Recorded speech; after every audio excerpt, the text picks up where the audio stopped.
새벽 4시 반, 알람 소리도 없이 눈을 뜨는 사람이 있습니다. 60대 중반의 김순덕 씨입니다. 어둠 속에서도 익숙한 손놀림으로 작업복을 챙기고 도시락통에 밥을 담습니다. 거울에 비친 얼굴엔 주름이 깊게 패였지만 눈빛만큼은 아직 또렷합니다.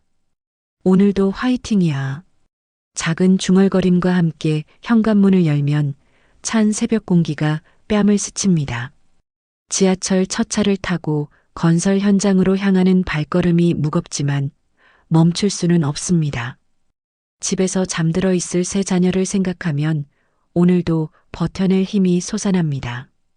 현장에 도착하면 이미 다른 아주머니들이 모여 있습니다. 모두 순덕 씨와 비슷한 나이, 비슷한 사연을 가진 사람들입니다. 순덕아, 어제 허리 괜찮다며? 그래도 일은 나와야지. 안 나오면 누가 먹여 살려. 농담 반 진담 반으로 주고받는 대화 속에도 삶의 무게가 묻어납니다. 중장비가 요란한 소음을 내며 움직이고 먼지가 날리는 현장에서 순덕 씨는 벽돌을 나르고 시멘트를 옮깁니다. 젊은 남성 노동자들도 힘들어하는 작업을 마른 몸으로 해내야 합니다. 점심시간 그늘진 곳에 모여 앉아 도시락을 먹습니다. 반찬은 김치와 계란말이 한 조각이 전부입니다. 다른 아주머니들도 마찬가지입니다. 우리 막내가 대학 졸업하면 좀 나아지겠지? 순덕 씨가 혼잣말처럼 중얼거립니다. 스마트폰 배경화면에는 대학 졸업식 날 찍은 가족 사진이 있습니다. 그날만큼은 정말 행복했습니다. 아이들이 모두 건강하게 자란 것만으로도 감사했습니다. 하지만 현실은 녹록지 않습니다. 졸업한 큰아들은 취업 준비에 여념이 없고 둘째 딸은 결혼 준비로 바쁩니다. 막내는 아직 대학생입니다. 모두 돈이 드는 일들입니다. 오후 작업이 시작되고 태양은 더욱 뜨겁게 내리쬐입니다. 순덕 씨의 작업복은 이미 땀으로 흠뻑 젖었습니다. 물을 자주 마셔야 하는데 화장실 가는 시간도 아껴야 하니 참게 됩니다. 어지러움이 느껴져도 앉을 수 없습니다. 일당이 줄어들까봐 두렵습니다. 아줌마, 잠깐 쉬세요. 얼굴이 너무 빨개요. 젊은 현장 감독이 걱정스러운 표정으로 말합니다. 순덕 씨는 괜찮다고 손사래를 치며 다시 삽을 듭니다. 쉬는 것은 사치입니다. 하루 7만 원의 일당, 한 달에 나오는 날만 계산해도 150만 원 남짓. 집 월세와 생활비를 내고 나면 남는 것이 별로 없습니다. 저녁 6시 하루 일과가 끝납니다. 온몸이 욱신거리지만 마음 한편으로는 뿌듯합니다. 오늘도 해냈습니다. 작업복에 묻은 시멘트 먼지를 털어내고 다른 아주머니들과 헤어집니다. 내일 또 봐요. 그래, 몸 조심하고. 지하철 안에서 졸음이 쏟아집니다. 하루 종일 서서 일한 다리가 퉁퉁 부었습니다. 그래도 집에 가면 저녁 준비를 해야 합니다. 가족들이 기다리고 있으니까요. 집에 도착하니 큰아들은 컴퓨터 앞에 앉아 있고 둘째 딸은 친구와 전화 통화 중입니다. 막내는 학교 과제를 하고 있습니다. 엄마 오셨어요. 인사는 건성으로 받았지만 그저 건강한 모습을 보는 것만으로도 순덕 씨는 만족합니다. 씻지도 못하고 부엌으로 향합니다. 냉장고를 열어보니 반찬이 떨어졌습니다. 마트에 가서 장을 봐야 합니다. 엄마, 돈 좀 주세요. 큰아들이 다가옵니다. 친구들과 약속이 있다고 합니다. 순덕 씨는 지갑을 열어 2만 원을 꺼내줍니다. 오늘 일당의 거의 3분의 1입니다. 아들은 당연하다는 듯 받아 나갑니다. 엄마, 제 결혼 준비금 언제 마련해 주실 거예요? 둘째 딸이 전화를 끊고 다가옵니다. 친구들은 모두 부모님이 예당금을 마련해 주신다고 합니다. 순덕 씨는 머리가 지끈합니다. 어디서 그런 큰 돈을 마련할지 막막합니다. 저녁 식사 시간 가족들이 둘러앉았지만 분위기가 무겁습니다. 반찬이 부족하다고, 왜 고기 요리가 없냐고 투덜거립니다. 순덕 씨는 미안하다고만 할 뿐입니다. 엄마는 맨날 일만 나가시면서 왜 돈은 안 벌어와요? 막내의 말에 순덕 씨의 가슴이 쿵 내려앉습니다. 하루 종일 고된 노동을 했는데 아이들 눈에는 그저 돈 못 버는 엄마로만 보입니다. 미안해, 엄마가 무능해서. 무능한 게 아니라 노력을 안 하시는 거 아니에요? 다른 엄마들은 다 잘 사시는데. 아이들의 말에 더 이상 답할 말이 없습니다. 순덕 씨는 숟가락을 놓고 자리에서 일어납니다. 밤 10시 가족들이 모두 잠든 후 순덕 씨는 홀로 작은 방에 앉아 있습니다. 침대 밑에서 낡은 수첩 하나를 꺼냅니다. 거기에는 매일매일의 일당과 지출이 꼼꼼히 적혀 있습니다. 오늘 일당 7만 원, 큰아들 용돈 2만 원, 둘째 화장품 3만 원. 계산해 보니 오늘도 적자입니다. 내일은 또 어떻게 버틸까요? 수첩 마지막 페이지에는 작은 글씨로 적힌 메모가 있습니다.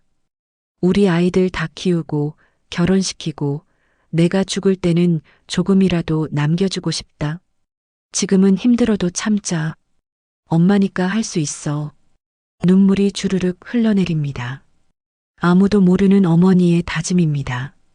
내일도 새벽 4시 반에 일어나야 합니다. 또 현장에 나가서 벽돌을 나르고 시멘트를 옮겨야 합니다. 아이들의 핀잔을 들으면서도 그들을 위해서 버텨야 합니다. 힘들어도 조금만 더. 순덕 씨는 수첩을 다시 침대 밑에 숨기고 내일 입을 작업복을 챙겨 놓습니다. 창밖으로 보이는 별빛이 유독 쓸쓸해 보입니다. 새벽이 되면 또 시작될 하루가 두렵기도 하고 그래도 가족을 위해서라면 견뎌낼 수 있을 것 같습니다. 60대 중반의 어머니에게는 포기라는 단어가 없습니다. 오직 사랑하는 가족들을 위한 마음뿐입니다. 하지만 그 사랑이 과연 아이들에게 제대로 전해지고 있을까요? 매일 고된 노동으로 집에 오면 지쳐서 대화할 여유도 없고 돈이 부족해서 아이들이 원하는 걸 다 해줄 수도 없습니다. 순덕 씨는 때로 자신이 정말 무능한 엄마인 건 아닌지 의심이 들기도 합니다. 그래도 내일 아침이 되면 다시 작업복을 입고 현장으로 향할 것입니다. 아이들의 한마디 고마운 말을 듣고 싶어서, 언젠가는 여유로운 삶을 살게 해주고 싶어서 말입니다. 순덕 씨의 하루는 그렇게 끝나갑니다. 그리고 내일도 모레도 이런 하루가 계속될 것입니다. 과연 이 고단한 삶에는 어떤 의미가 있을까요? 아이들이 언젠가는 엄마의 마음을 알아줄 수 있을까요? 시계 바늘은 자정을 넘어서고 순덕 씨는 간신히 잠에 듭니다. 4시간 후면 또 일어나야 하니까요. 일요일 오후 2시, 김순덕 씨는 부엌에서 분주히 움직이고 있습니다. 오늘은 온 가족이 함께하는 드문 날입니다. 큰아들 민수는 취업 면접을 마치고 돌아왔고, 둘째 딸 지은이는 남자친구와 만나기 전 잠시 들렀습니다.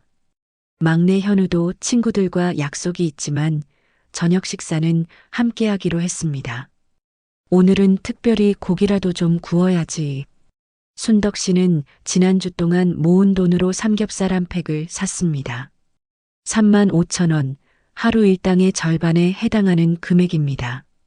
그래도 오늘만큼은 아이들 좋아하는 걸 해주고 싶었습니다. 거실에서는 세 남매가 각자 스마트폰만 보고 있습니다. 가족이 모였지만 대화는 없습니다. 얘들아, 밥 먹자. 순덕 씨가 부르자 마지못해 식탁으로 모입니다. 삼겹살과 김치찌개, 그리고 몇 가지 반찬이 놓여 있습니다. 순덕 씨는 아이들 눈치를 보며 고기를 구워줍니다. 민수야, 면접은 어땠어? 그냥 그랬어요. 근데 정장이 너무 구린 것 같아요. 다른 사람들은 다 명품 정장 입고 왔는데. 큰아들 민수가 불만스럽게 대답합니다. 순덕 씨는 가슴이 철렁합니다. 그 정장은 몇 달 전 할인 매장에서 15만 원 주고 산 것입니다. 당시에도 부담스러운 금액이었는데 아들에게는 부족해 보였나 봅니다. 미안해, 엄마가 형편이 안 되어서. 다른 엄마들은 다 자식 뒷바라지 잘해주시는데 우리 엄마는 왜 이래요? 친구 엄마는 백화점에서 정장 사주시더라고요. 민수의 말에 순덕 씨는 할 말을 잃습니다. 다른 집과 비교당할 때마다 마음이 아픕니다. 오빠, 그런 말 하지 마. 엄마도 힘드실 텐데. 둘째 딸 지은이가 나서서 말합니다. 순덕 씨는 지은이가 자신을 감싸주는 것 같아 조금 위로가 됩니다. 그런데 엄마, 제 결혼 예단금은 언제 마련해 주실 거예요? 시어머니께서 자꾸 언제 준비되느냐고 물어보세요. 하지만 지은이의 다음 말에 순덕 씨는 다시 현실로 돌아옵니다. 예단금 최소 500만 원은 필요하다고 했습니다. 순덕 씨의 한 달 수입으로는 도저히 불가능한 금액입니다. 조금만 기다려줘. 엄마가 어떻게든 마련해 볼게. 어떻게든이 뭐예요? 구체적인 계획이 있어야죠. 다른 집 딸들은 다 부모님이 미리미리 준비해 주시는데 지은이의 목소리에 짜증이 섞여 있습니다. 막내 현우도 입을 엽니다. 저도 군대 가기 전에 어학연수 좀 다녀오고 싶은데 친구들은 다 부모님이 보내주신대요. 어학연수 비용만 해도 1천만 원이 넘습니다. 순덕 씨는 머리가 어지러워집니다. 현우야, 그런 건 우리 형편에 안 맞아. 왜 안 맞아요? 엄마가 노력을 안 하시는 거 아니에요? 다른 엄마들은 다 자식들 뒷바라지 잘해주시는데 그럼 엄마가 노력을 안 한다고 생각하니? 순덕 씨의 목소리가 떨립니다. 새벽부터 밤늦게까지 일하는데 노력을 안 한다는 소리를 듣다니 실제로 결과가 안 나오잖아요. 친구 엄마는 카페 운영하면서 월 300만 원씩 버시는데 우리 엄마는 맨날 막일만 하면서 돈도 제대로 못 벌어와요. 민수의 말이 가슴을 찌릅니다. 순덕 씨는 카페를 운영할 만한 자본도 기술도 없습니다. 가진 것이라고는 몸뿐입니다. 그러게요. 솔직히 말해서 엄마는 우리한테 해준 게 뭐가 있어요? 지은이가 거들어 말합니다. 해준 게 뭐가 있냐고? 순덕 씨는 믿을 수 없다는 표정입니다. 20년 넘게 아이들을 위해서만 살아왔는데 해준 게 없다는 말을 듣다니. 솔직히 말해보세요. 친구들 엄마들처럼 맛있는 음식 해주신 적도 없고 좋은 옷 사주신 적도 없고 여행도 못 가봤고 그건 엄마가 능력이 없어서 그런 거잖아요. 노력하면 뭐든 할 수 있는 거 아니에요? 현우의 말에 순덕 씨의 눈가가 촉촉해집니다. 엄마는 너희들 키우려고 하루도 쉬지 않고 일했어. 새벽 5시에 일어나서 밤 10시에 들어와서 그래봤자 결과가 이거잖아요. 우리 집이 제일 가난해요. 친구들한테 창피해서 집에 부르지도 못하겠어요. 지은이의 말이 마지막 일격입니다. 순덕 씨는 숟가락을 놓고 자리에서 일어납니다. 엄마, 어디 가세요? 배 안 고파. 너희들끼리 먹어. 순덕 씨는 방으로 들어가 문을 닫습니다. 아이들은 아무렇지도 않은 듯 계속 식사를 합니다. 엄마 진짜 예민하네. 그러게. 사실을 말했을 뿐인데. 방 안에서 순덕 씨는 눈물을 터뜨립니다. 아이들을 위해 무너져가는 몸을 이끌고 매일 일터로 나섰는데 정작 아이들은 자신을 무능하다고만 생각합니다. 내가 정말 무능한 엄마인가? 거울 속 자신의 모습을 봅니다. 거칠어진 손, 주름진 얼굴, 굽은 어깨. 확실히 다른 집 엄마들과는 다릅니다. 깔끔하게 차려입고 여유로워 보이는 다른 엄마들과 비교하면 초라해 보입니다. 밖에서 아이들의 웃음소리가 들립니다. 엄마 없이도 잘 지내는 것 같습니다. 저녁 8시 아이들은 모두 각자 약속이 있다며 집을 나섰습니다. 순덕 씨는 혼자 남은 음식을 치우며 씁쓸해합니다. 삼겹살은 반도 먹지 않고 남았습니다. 3만 5천 원짜리 고기를 혼자 중얼거리며 남은 고기를 냉장고에 넣습니다. 핸드폰이 울립니다. 현장 팀장에게서 온 메시지입니다. 순덕 씨, 내일부터 일주일간 비 온다고 해서 공사 중단입니다. 죄송합니다. 일주일간 쉰다는 것은 70만 원의 수입이 사라진다는 뜻입니다. 순덕 씨는 한숨을 쉽니다. 어떻게 살지? 침대 밑에서 다시 낡은 수첩을 꺼냅니다. 통장 잔고는 30만 원 남짓. 집 월세가 50만 원인데 이번 달 월세는 어떻게 낼지 막막합니다. 아이들한테 돈 좀 빌려달라고 해야 하나? 하지만 아이들 반응이 뻔히 보입니다. 또 돈 얘기냐? 엄마는 왜 맨날 돈이 없어? 이런 말들을 들을 게 뻔합니다. 밤 11시 지은이가 들어옵니다. 엄마 자고 있어요? 아직 안 잤어. 아까는 제가 말을 좀 심하게 했나요? 지은이가 미안한 듯 말합니다. 순덕 씨는 마음이 조금 누그러집니다. 괜찮아. 엄마가 부족해서 그런 거야. 그런데 엄마 정말로 제 결혼준비금은 어떻게 할 거예요? 시어머니가 자꾸 재촉하셔서 스트레스예요. 역시 미안하다는 말도 결국은 돈 얘기로 귀결됩니다. 조금만 기다려줘. 엄마가 어떻게든 해볼게. 어떻게요? 구체적인 방법이 있어야죠. 대출이라도 받아야지 뭐. 순덕 씨의 말에 지은이가 눈을 동그랗게 뜹니다. 대출이요? 엄마 나이에 대출 받으면 이자가 얼마나 되는데요? 나중에 갚을 수 있어요? 그래도 내가 필요하다니까. 에이, 엄마. 그렇게 계획성 없이 살면 안 되죠. 지은이는 고개를 저으며 자기 방으로 들어갑니다. 계획성 없이 산다는 말에 순덕 씨는 가슴이 무너집니다. 20년 넘게 아이들을 위해 계획을 세우고 꿈을 꿔왔는데 계획성이 없다고 합니다. 자정이 넘어 민수가 들어옵니다. 술 냄새가 납니다. 엄마 안 주무세요? 너 술 마셨니? 친구들이랑 조금. 돈은 어디서 났어? 엄마가 아침에 주신 거 있잖아요.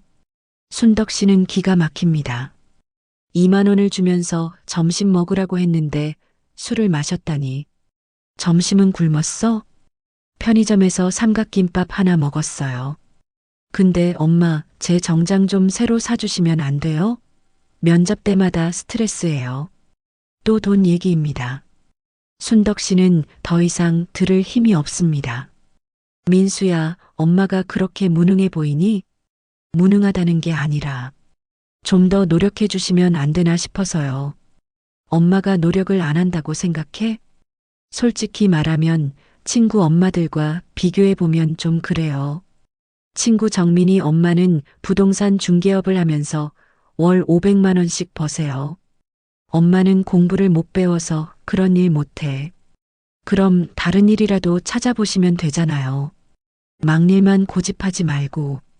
민수의 말에 순덕 씨는 웃음이 나옵니다. 이 나이에 다른 일을 찾는다는 게 얼마나 어려운 일인지 아이들은 모릅니다. 알겠어. 엄마가 다른 일도 알아볼게. 그래요. 그리고 엄마, 제가 이번에 합격하면 취업 축하금도 좀 주실 거죠? 축하금? 다른 친구들은 부모님이 100만 원씩 주신다고 하던데요. 순덕 씨는 더 이상 대답할 수 없습니다. 100만 원이면 한 달 반을 벌어야 하는 돈입니다. 새벽 1시 현우도 들어옵니다. 엄마 깨워서 죄송해요. 괜찮아. 어서 들어와. 엄마, 아까 제가 말한 어학연수권 진짜 못 보내주실까요? 친구들은 다 가는데 저만 못 가면 너무 속상해요. 또다시 돈 얘기입니다. 순덕 씨는 정말 지쳐갑니다. 현우야, 그 돈이 얼마인지 알아? 1천만 원 정도요. 그렇게 큰 돈도 아니잖아요. 그렇게 큰 돈도 아니라니. 순덕 씨에게는 1년 넘게 벌어야 하는 돈입니다. 엄마한테는 큰 돈이야. 그러니까 엄마가 더 열심히 일하시면 되는 거 아니에요? 정 안 되면 밤에 알바라도 하시든지. 현우의 말에 순덕 씨는 할 말을 잃습니다. 이미 몸이 한계인데 밤에 알바까지 하라고 합니다. 현우야, 엄마가 정말 그렇게 한심해 보이니? 한심하다는 게 아니라, 솔직히 말하면 엄마는 우리한테 해준 게 뭐가 있어요? 해준 게 뭐가 있냐고? 친구들 엄마들은 용돈도 많이 주시고 좋은 것도 사주시고 하는데 우리 엄마는 맨날 돈 없다고 하시고. 순덕 씨는 눈물이 쏟아질 것 같습니다. 20년 넘게 아이들만을 위해 살아왔는데 해준 게 없다는 소리를 듣습니다. 그럼 엄마가 너희들을 위해 20년간 일한 게 아무것도 아니야? 일한 건 인정하지만 결과가 이거잖아요. 우리 집이 이 동네에서 제일 가난해요. 현우의 말에 순덕 씨는 더 이상 견딜 수 없습니다. 너희들 다 컸으니까 이제 엄마가 뭘 해도 상관없겠구나. 엄마, 그게 무슨 말이에요? 아무것도 아니야. 피곤하니까 자거라. 현우가 방으로 들어가고 순덕 씨는 홀로 거실에 앉아 있습니다. 오늘 아이들이 한 말들이 계속 머릿속을 맴돕니다.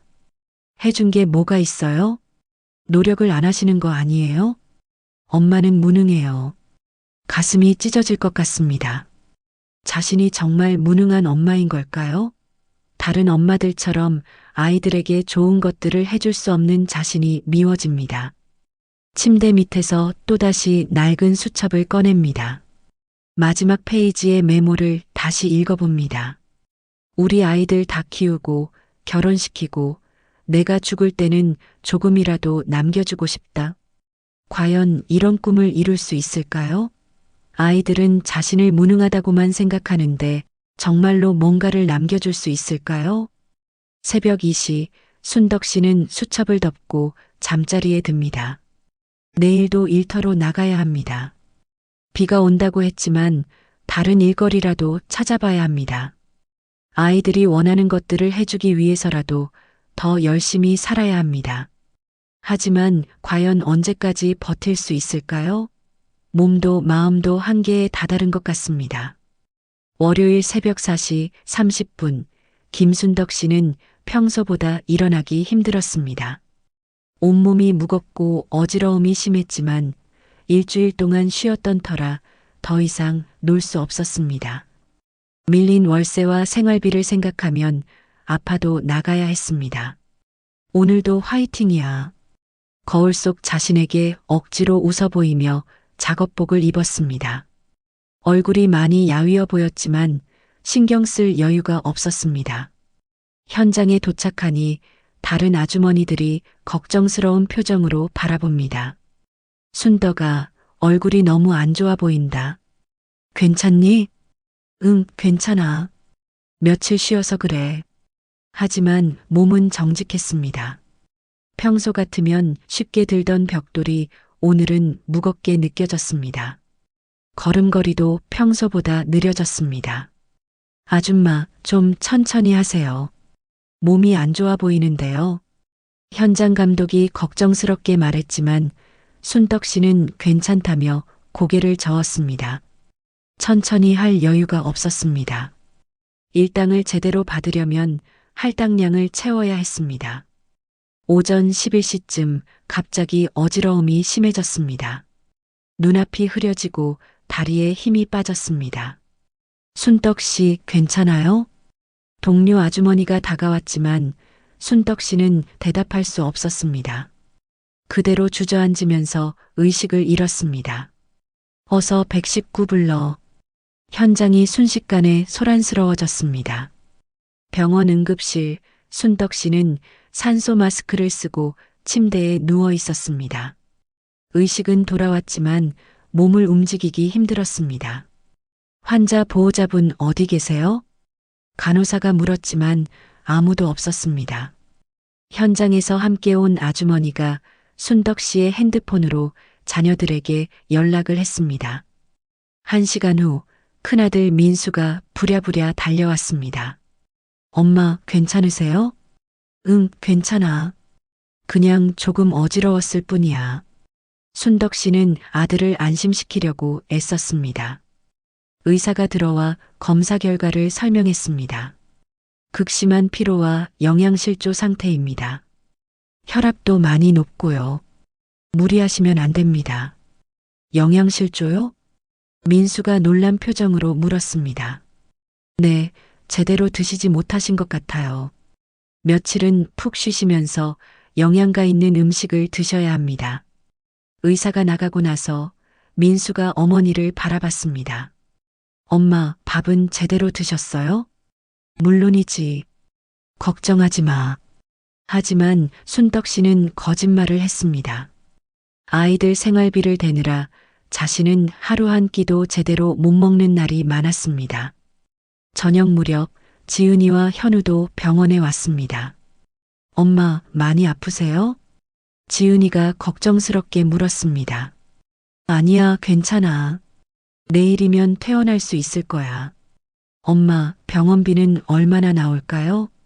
현우의 첫마디가 돈 얘기였습니다. 순덕 씨는 가슴이 싸했습니다. 걱정하지 마. 엄마가 해결할게. 어떻게요?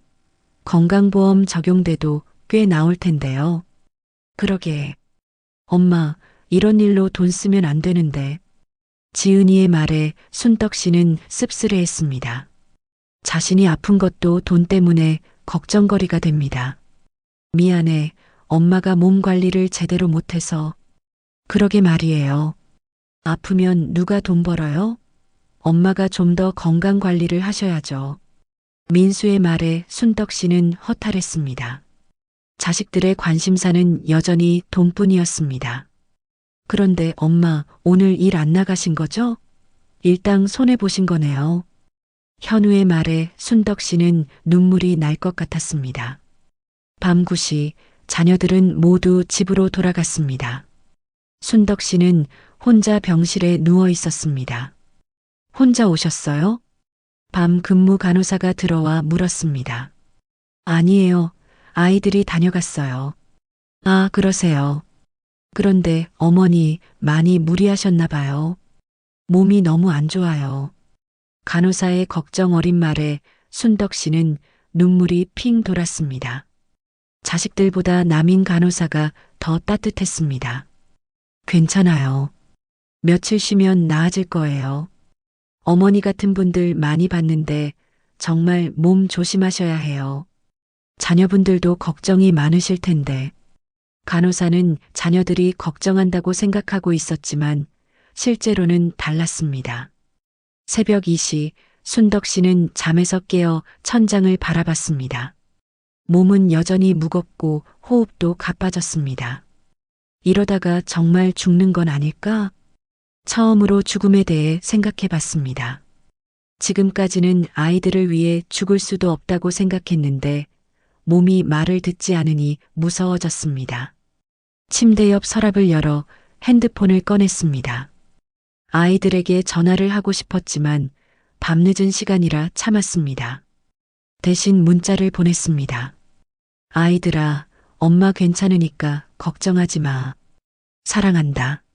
하지만 답장은 오지 않았습니다. 아마 모두 잠들어 있을 것입니다. 다음 날 아침 의사가 다시 진찰을 했습니다.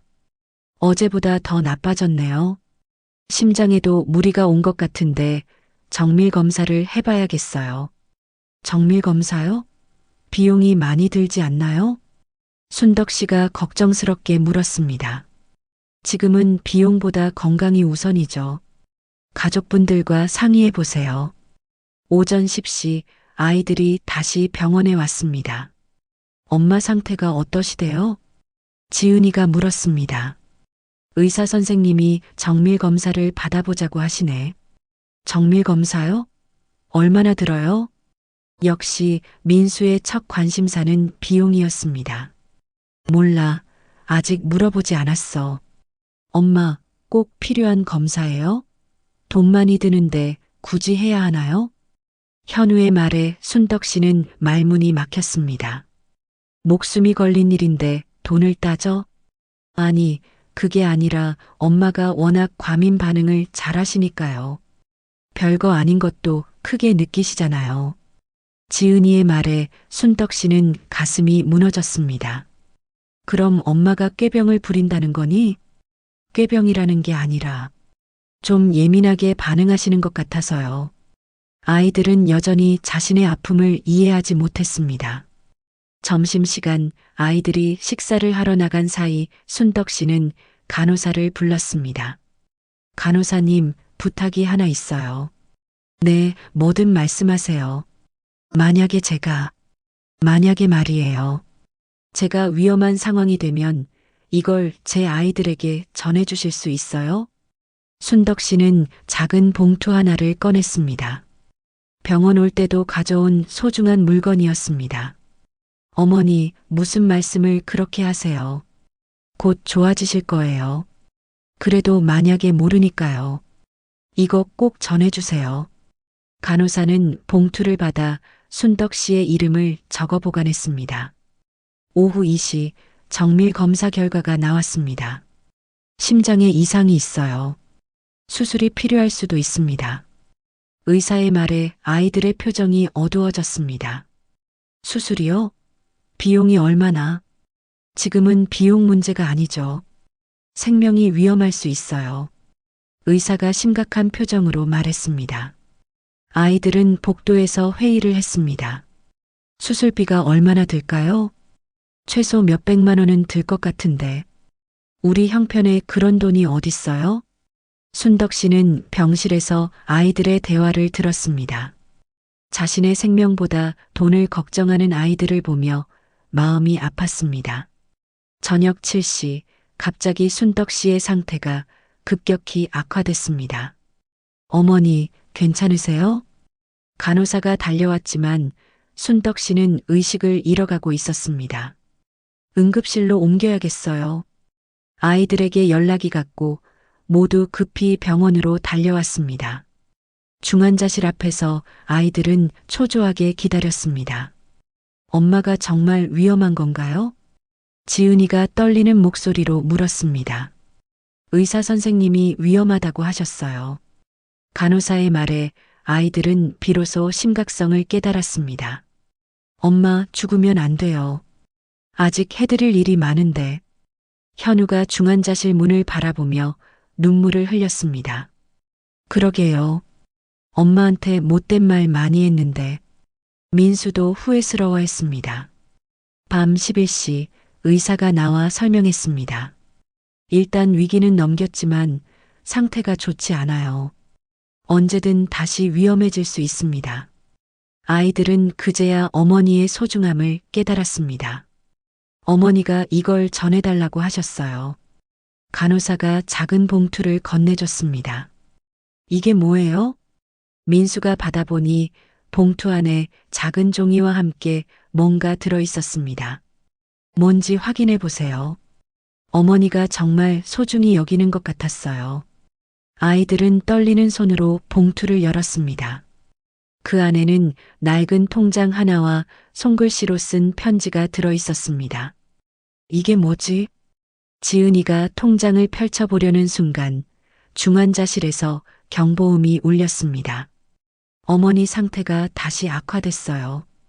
의료진이 분주히 움직였고 아이들은 봉투를 꼭 쥔 채 발을 동동 굴렀습니다. 엄마, 안 돼요. 깨어나세요. 하지만 중환자실 안의 순덕 씨는 의식을 잃은 채 위험한 상황이 계속됐습니다. 새벽 1시 겨우 안정을 찾았지만 언제 다시 위험해질지 모르는 상황이었습니다. 지금이라도 하고 싶은 말이 있으면 해두세요. 의사의 말에 아이들은 눈물을 흘렸습니다. 손에 쥐고 있던 봉투를 다시 봤습니다. 엄마가 마지막으로 전하고 싶었던 것이 무엇일까요? 이거 통장인 것 같은데. 민수가 조심스럽게 말했습니다. 편지도 있어요. 지은이가 손 떨리는 목소리로 말했습니다. 세 남매는 서로를 바라봤습니다. 과연 이 안에는 어떤 비밀이 숨겨져 있을까요? 중환자실 안에서는 순덕 씨가 산소호흡기를 끼고 생사의 기로에 서 있었습니다. 20년 넘게 자식들을 위해 살아온 어머니의 마지막 비밀이 곧 밝혀질 예정입니다. 아이들은 봉투를 꼭 쥔 채 어머니가 깨어나기만을 간절히 기도했습니다. 이제라도 늦지 않았을까요?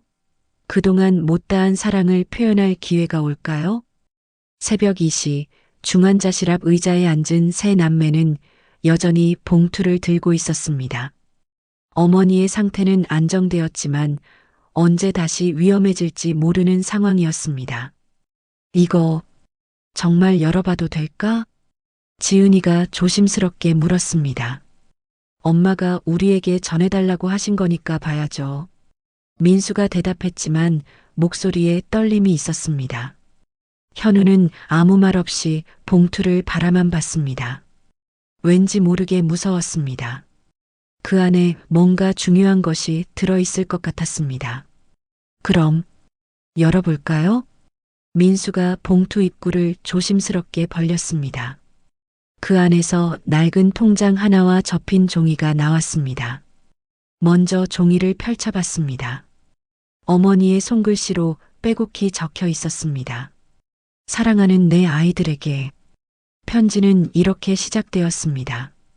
이 편지를 읽고 있다는 것은 아마 엄마가 많이 아프거나 아니면 더 이상 너희 곁에 있을 수 없게 된 것 같구나.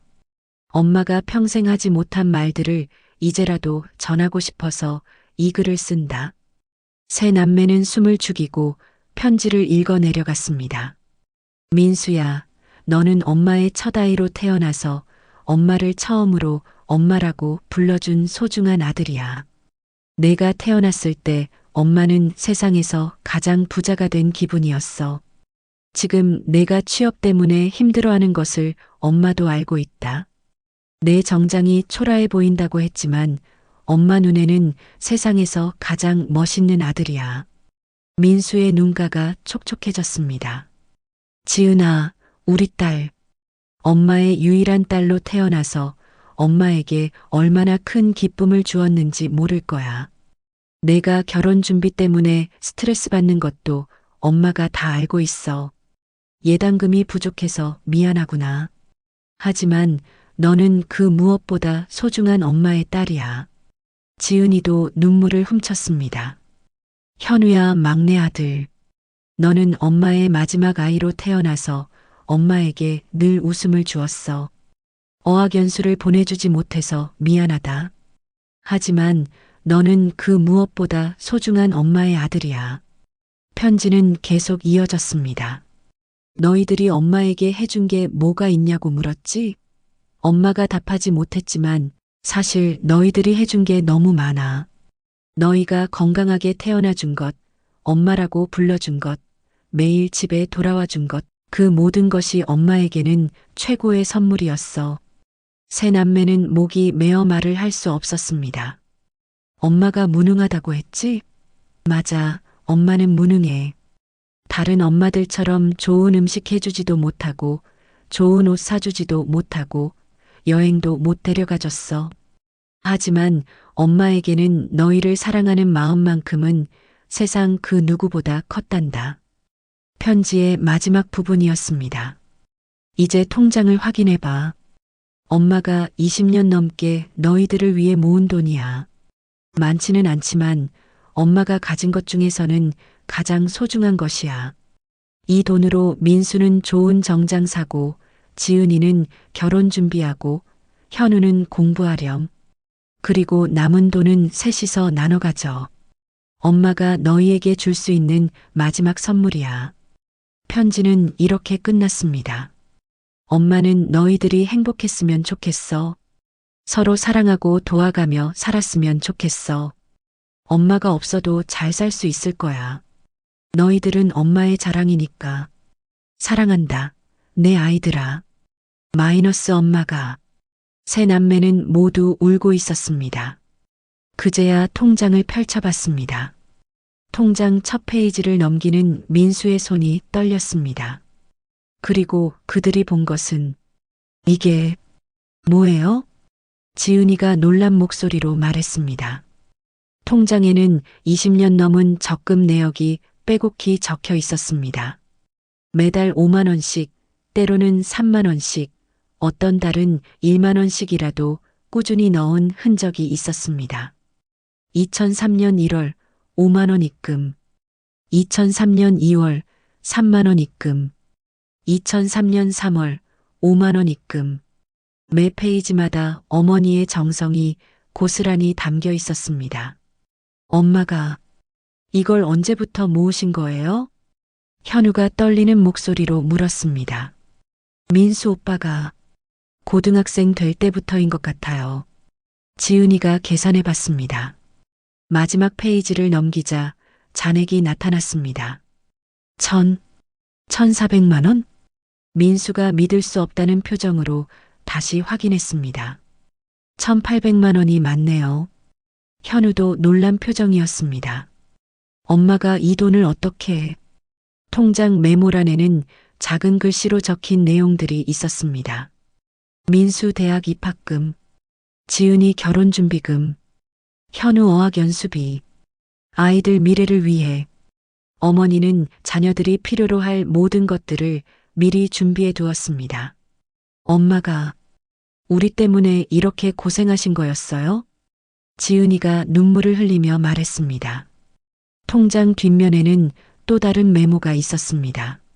하루 일당 7만 원 중 1-2만 원씩 모음.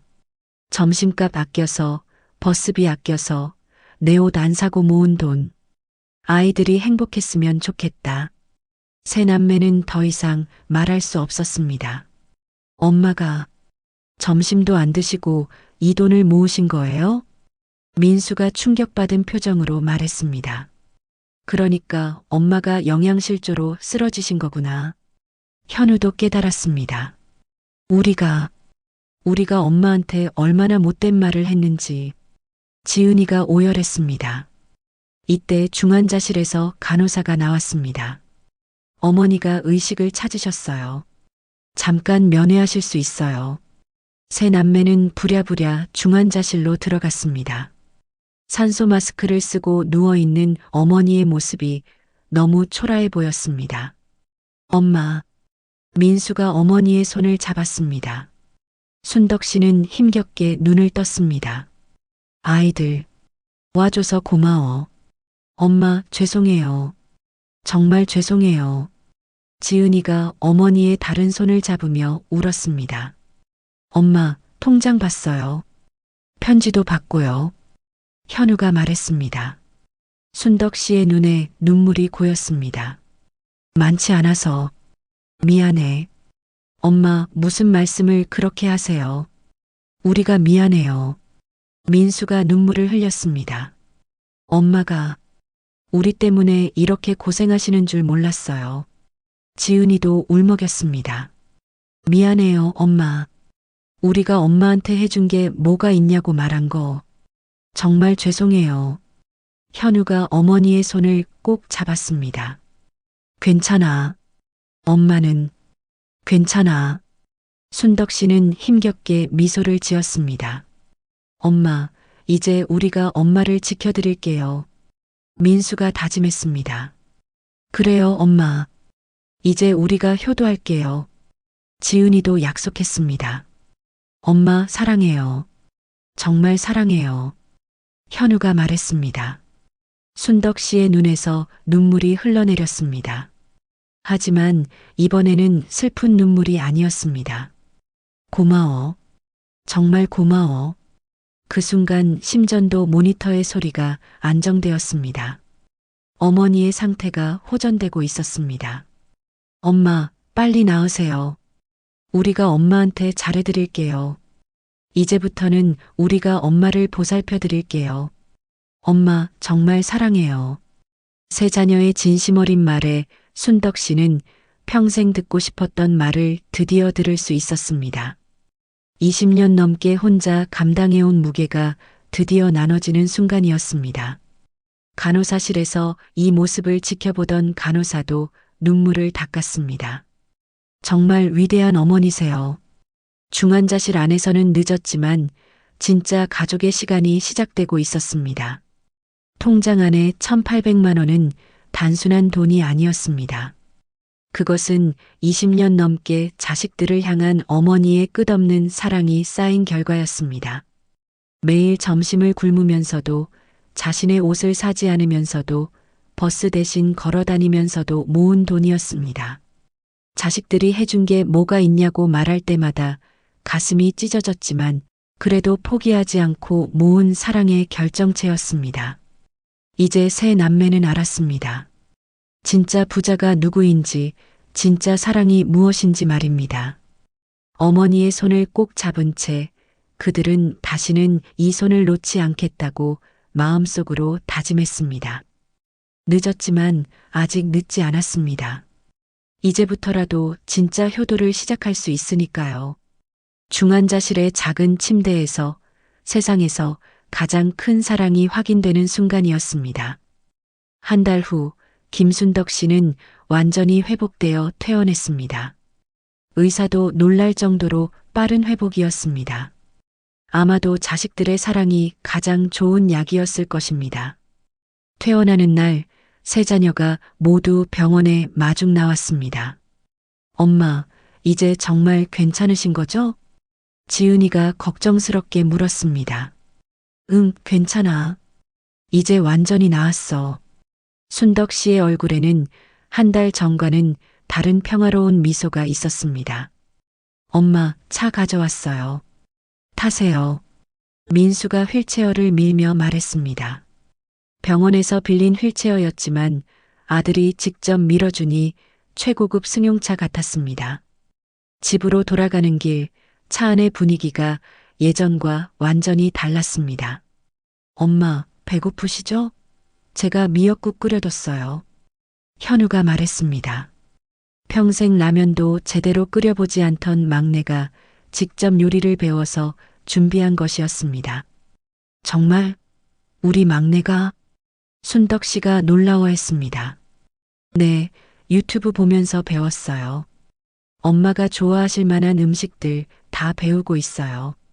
집에 도착하니 그동안 보지 못했던 광경이 펼쳐졌습니다. 거실이 깨끗하게 정리되어 있고 부엌도 말끔했습니다. 누가 정리했어? 저희가 다 했어요.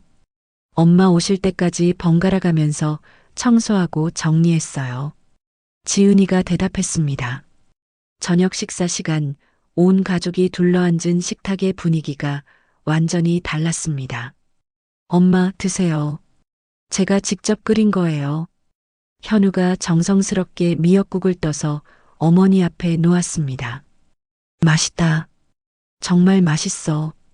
순덕 씨는 눈물이 날 것 같았습니다. 자식이 해준 음식이라 그 어떤 산의 진미보다 맛있었습니다. 엄마, 그런데 통장 말인데요. 민수가 조심스럽게 꺼냈습니다. 우리 셋이 의논했는데 그 돈 쓰지 않기로 했어요. 왜? 순덕 씨가 놀란 표정으로 물었습니다. 그 돈은 엄마가 너무 힘들게 모으신 거잖아요. 우리가 그냥 쓸 수는 없어요.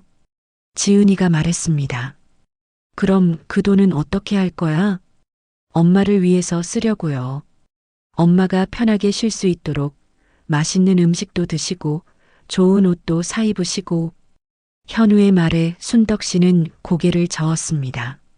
안 돼. 그 돈은 너희들을 위해 모은 거야. 엄마, 우리는 이제 스스로 해낼 수 있어요. 민수가 단호하게 말했습니다. 저도 결혼 준비 다른 방법으로 할게요. 시어머니한테도 이야기했는데 이해해 주셨어요. 지은이도 말했습니다. 저도 어학연수 포기할게요. 대신 국내에서 열심히 공부할 거예요.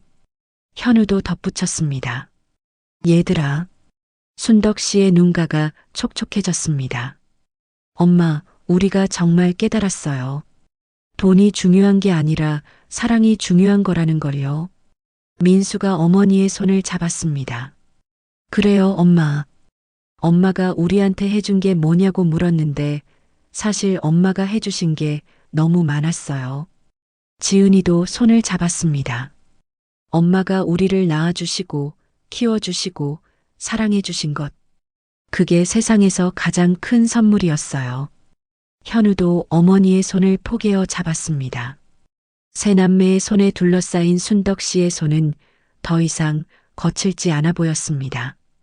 고마워, 정말 고마워. 순덕 씨가 눈물을 흘렸습니다.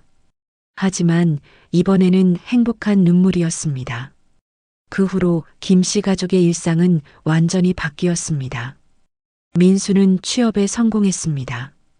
비록 명품 정장을 입지는 못했지만 자신감과 성실함으로 면접관들의 마음을 사로잡았습니다. 엄마, 첫 월급 받았어요. 민수가 봉투를 내밀었습니다. 이건 뭐야? 엄마께 드리는 용돈이에요. 이제부터 매달 드릴게요. 순덕 씨는 받을 수 없다며 손사래를 쳤지만 민수는 억지로 어머니 손에 쥐어줬습니다. 지은이의 결혼 준비도 순조롭게 진행됐습니다. 예당금은 적었지만 시가에서도 지은이의 착한 마음씨를 알고 흔쾌히 받아들였습니다. 엄마, 제가 결혼해도 자주 올게요. 그리고 손자, 손녀 낳으면 엄마가 제일 예뻐해 주세요. 당연하지, 우리 딸. 현우는 어학연수 대신 국내에서 열심히 공부했습니다. 그리고 아르바이트까지 하면서 어머니께 용돈을 드렸습니다. 엄마, 이거 받으세요. 얘야, 내가 번 돈은 내가 써야지. 아니에요. 엄마가 우리 때문에 그동안 얼마나 고생하셨는데 이제 우리가 효도할 차례예요. 가장 큰 변화는 순덕 씨 자신에게 일어났습니다. 더 이상 막노동을 하지 않아도 되었습니다.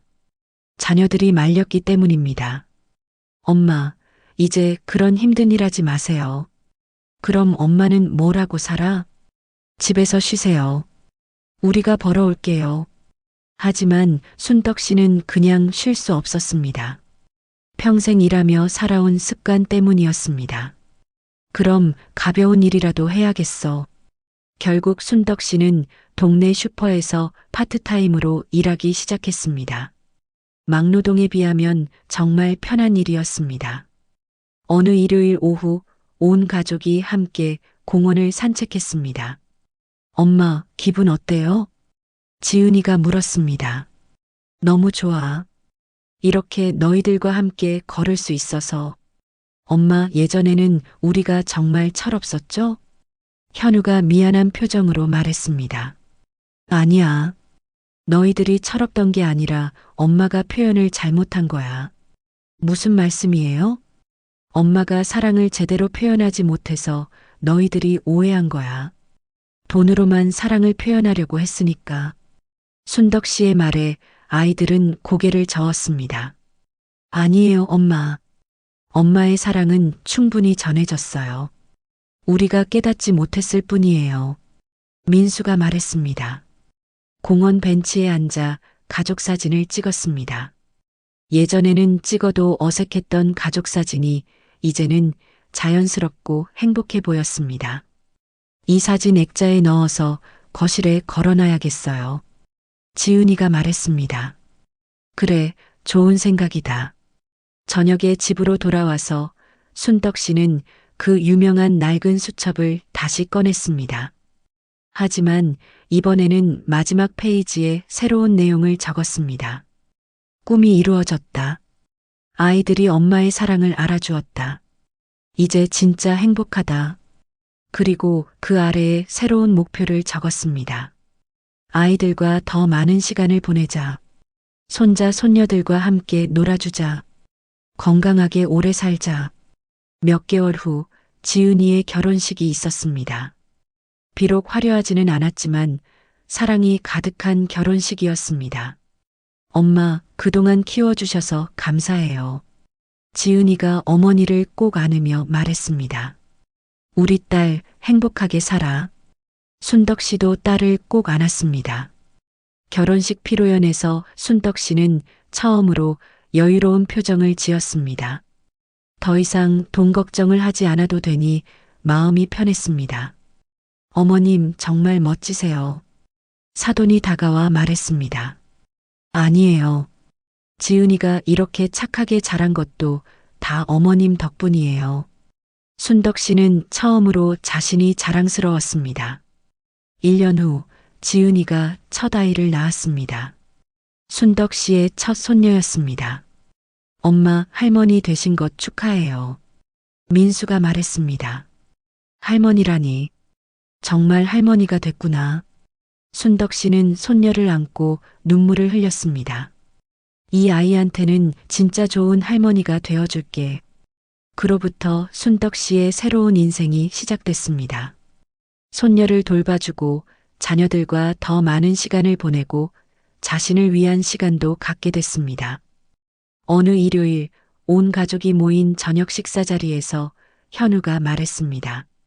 엄마, 제가 요즘 깨달은 게 있어요. 뭔데?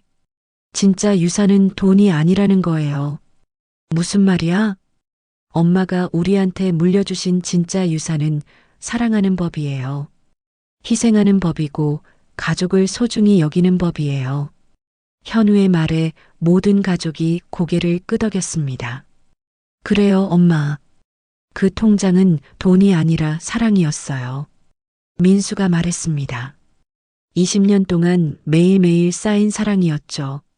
지은이도 덧붙였습니다. 순덕 씨는 더 이상 말할 수 없을 만큼 감격했습니다. 그날 밤 순덕 씨는 다시 한번 수첩을 펼쳤습니다. 그리고 마지막 페이지에 이렇게 적었습니다. 내 인생에서 가장 행복한 날들이다. 아이들이 내 사랑을 이해해 주었다. 이제 정말 부자가 되었다. 돈이 아닌 사랑으로 부자가 되었다. 창밖으로 보이는 별들이 예전보다 더 밝게 빛나는 것 같았습니다. 그 통장 속 1,800만 원은 결국 가족 모두를 위해 쓰였습니다. 순덕 씨의 건강관리비로, 가족 여행비로, 그리고 손녀의 육아비로 조금씩 의미 있게 사용되었습니다. 하지만 진짜 보물은 따로 있었습니다. 그것은 서로를 이해하고 사랑하게 된 가족의 마음이었습니다. 김순덕 씨는 이제 더 이상 새벽 4시 30분에 일어나지 않아도 됩니다. 대신 손녀가 보고 싶어 일찍 일어나곤 합니다. 거울 속 자신의 모습도 예전과 달라졌습니다. 주름은 여전하지만 눈빛이 평화롭습니다. 더 이상 걱정에 찬 얼굴이 아닙니다. 오늘도 행복한 하루였구나. 매일 밤 잠들기 전에 하는 말입니다.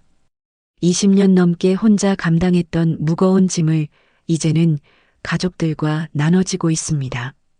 그래서 모든 것이 가벼워졌습니다. 어떤 사람들은 묻습니다. 그렇게 고생해서 모은 돈을 자식들이 안 쓴다고 하니 아쉽지 않냐고. 하지만 순덕 씨는 미소를 지으며 대답합니다. 아쉽지 않아요. 그 돈보다 훨씬 큰 것을 얻었으니까요. 뭐요? 자식들의 진짜 사랑이요. 그리고 진짜 가족이요. 그렇습니다. 김순덕 씨가 남긴 진짜 유산은 돈이 아니었습니다. 그것은 끝까지 포기하지 않는 사랑이었습니다. 남을 먼저 생각하는 희생이었습니다.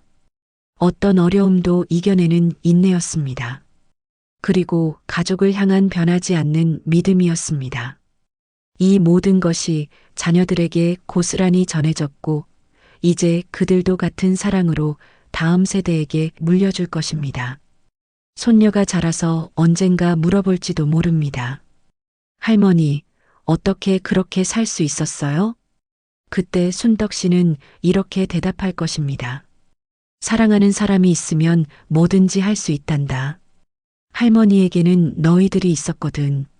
그리고 그 낡은 통장을 보여주며 말할 것입니다. 이것은 돈이 아니라 사랑이란다. 20년 동안 매일매일 쌓인 사랑이야.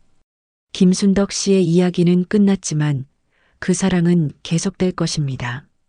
자녀들을 통해, 손주들을 통해, 그리고 그 다음 세대를 통해서도 진짜 유산은 사라지지 않으니까요. 사랑은 영원하니까요.